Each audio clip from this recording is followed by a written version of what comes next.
I think when we were trying to name this place and how we were going to create the idea of RYSE, and I remember asking one of our youth, when you think of the word rise, what do you think of? And she was like, I think of a phoenix, like rising up, that we're all youth who come up from the ashes, from the streets, and we blossom into this, this phoenix, this beautiful, creature. And I was like, oh, that's so perfect.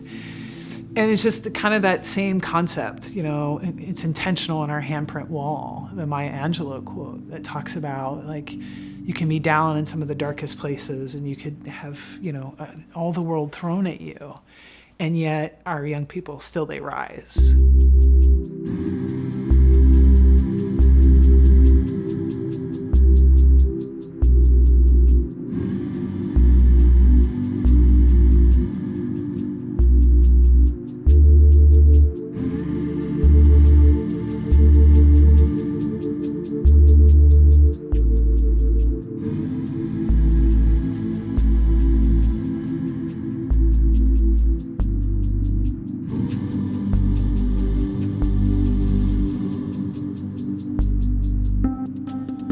When I first got here and I met the first handful of people, the impression that they gave me was that this place is magical, that there's so many people here that have stories of where they've been, where they're going, and the big picture of the Poetry Cafe is empowering our youth to express themselves and own their poetic journey that is their life. Like, their life is poetic. And when they realize that they have the ability to change, as much as they're changing the next line on that poem, to change their next steps in life, giving them that power, it's a cheat code. Like I tell them all the time, this is a cheat code. When you learn that you have the ability to change your future by acting in the present moment, like it's really powerful.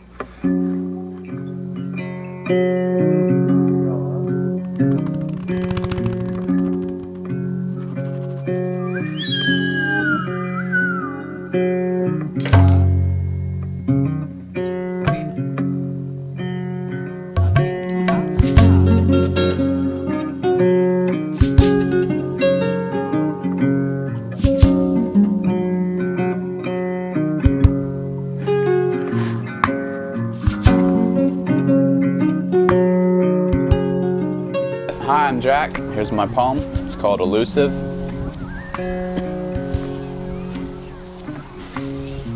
I decided to chase down a fish, using only my hands and my mind. I've tried accepting help, but no one has done but harm.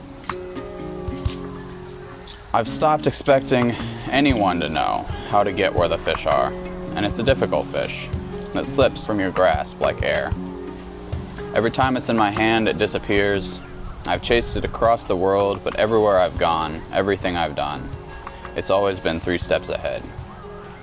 The fish has driven me to the edge of myself and to the edge of my mind and my sanity.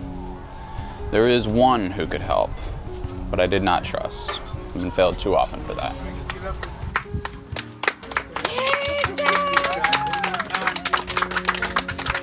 Calm before the storm.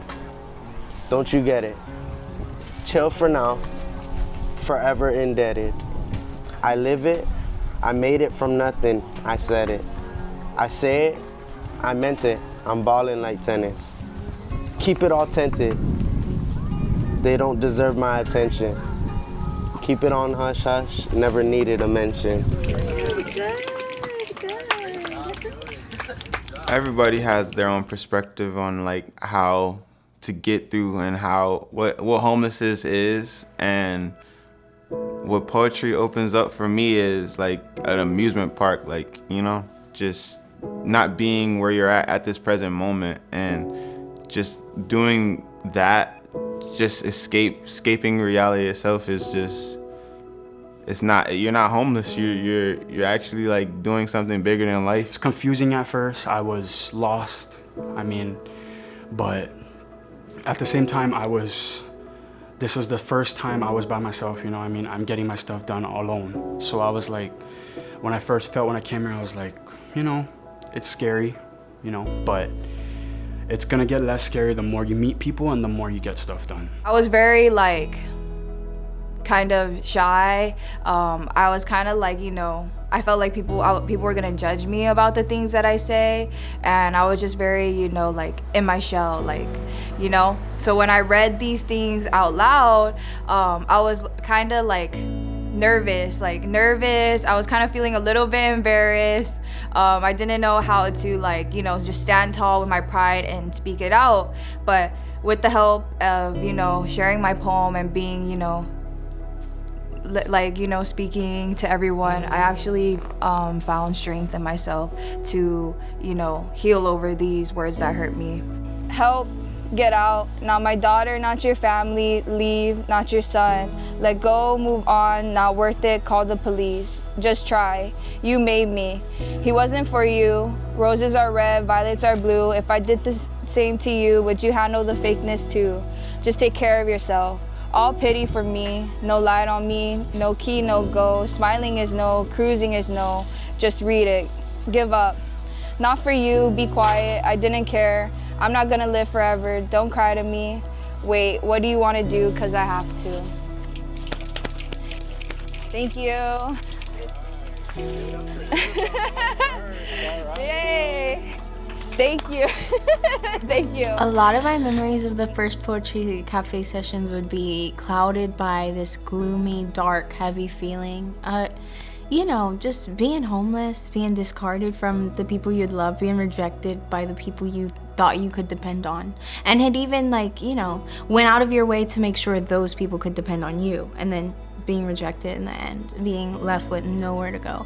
And Rome was one of those people who were just like, hey, I don't see you as that. I don't see you as nowhere to go or reject of society or undesirable. I see you as someone with a creative mind, and let's make poetry. And he was trying so hard at that point in time to break through the barriers I had risen up around me. And I just remember him being such a friendly force. And I don't even, you know, I probably wasn't even willing the first sentences I wrote down on the poetry for the poetry group. I probably wasn't even willing or excited, but I was just like, you know, he's offering it, and I know I used to love it, so why not just try again? You might think I'm resilient if you never knew. I've been paralyzed by pain. I've not chosen to stay stuck in a storm.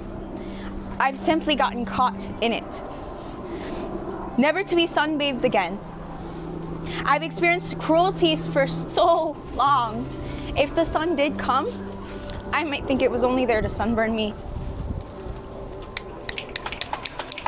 Thank you so much. Thank you so much, Eric. Thank you. Great job, great job. This group could have been about anything, right? It was just a group to get people around a table, or, you know, set some chairs up and just have people talk to each other to get to know each other better. I think the biggest part of what we're talking about is building community.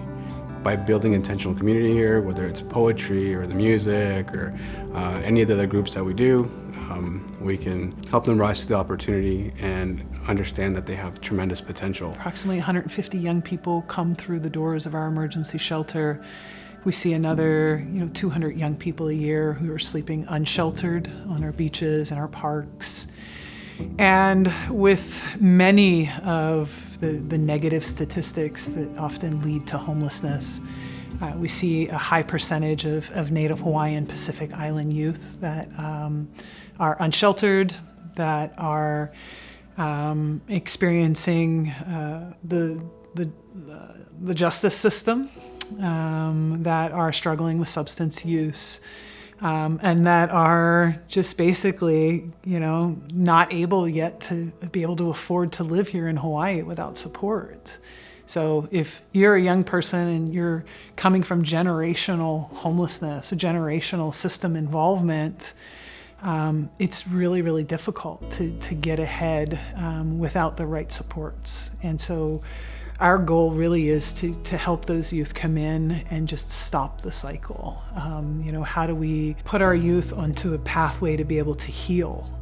but for they themselves to learn, you know, what it means to heal, so they can go back and heal their families and heal their communities. That's the real essence of this work, by modeling for our young people.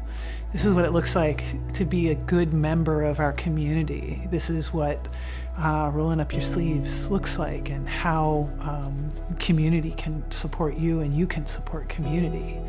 That's really at the essence of the work here.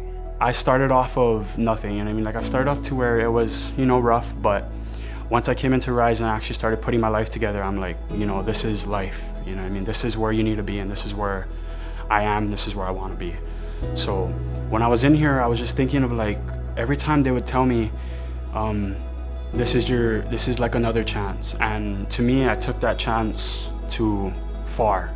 Like, I took that chance toward, like, I seen that chance as if that I never ever will ever have a chance again. So I was like thinking, like, I'm gonna grind now, and in the future it'll be worth it for sure.